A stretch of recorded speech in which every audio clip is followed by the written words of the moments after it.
Loyalty, dedication, commitment. Those are just a few of the words that you could use to describe Stan Wellner. He started working at a car dealership when he was in high school. That was back in the early 1970s. Never left. Emerson Lehman brings us to Brillion for small towns this week to meet Handyman Stan.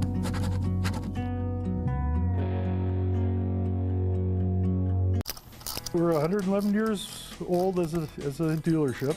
Inside Horn Ford in small-town Brillion. The dealership was always built around service, customer service, taking care of the customer. Owner Hank Horn has a secret tool for success. Stan Wellner, really, it's a story where it's built from the ground up. Stan Wellner was a student at Reedsville High School just down the road when he started working at the Brillion dealership in the early 1970s. Started out washing cars.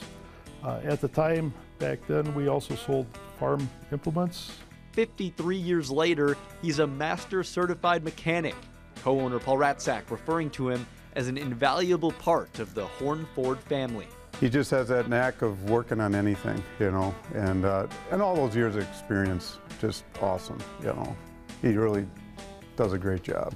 Taking a quick break from a transmission repair to share his story with us, Stan says his reason for taking the job back in 1972 was fairly simple. I was brought up on a dairy farm and I was sick of farming. And this into working with my hands and stuff on the machinery like that, I liked. After graduation, Stan did a bit of farming on the side for some extra cash, but his passion and loyalty has always been with the Blue Oval dealership in Brillion and the important service he's able to provide. Figuring things out, if there's a problem or something, I like to figure it out and where the noise is coming from or whatever it is. And even though he admits modern day vehicles present a bit of a challenge. Right now is electronics. It's getting way too far advanced and I'm struggling a little bit with that.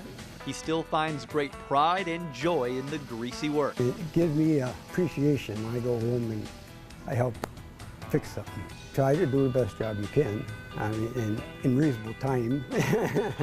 Time is one thing Stan has cut back on in recent years, with the thought of retirement on his mind, even if his boss disagrees.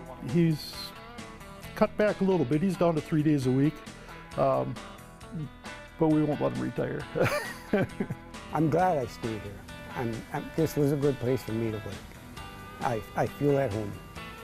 Sometimes I feel more at home here than I do at home. And whenever the day comes that he decides it's time to close that toolbox for good, Stan will leave behind a legacy of hard work and dedication to be admired for years to come. When Stan comes to work, he's kind of soft-spoken, a little bit quiet, but we give him a job, he goes to it.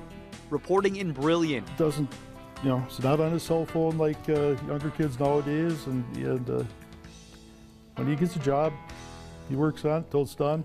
I'm Emerson Lehman for Small Towns. Stan is the kind of guy that you wish you were best friends with because I have a feeling he can fix pretty much anything. I want to be my neighbor. Great job, my friend. Yeah, awesome work. Next week, Emerson takes us to New Holstein, where the Salvatorian Mission Warehouse has been helping folks around the world, including right here in Northeast Wisconsin now for decades. We'll take a closer look at that work. Right now, we're going to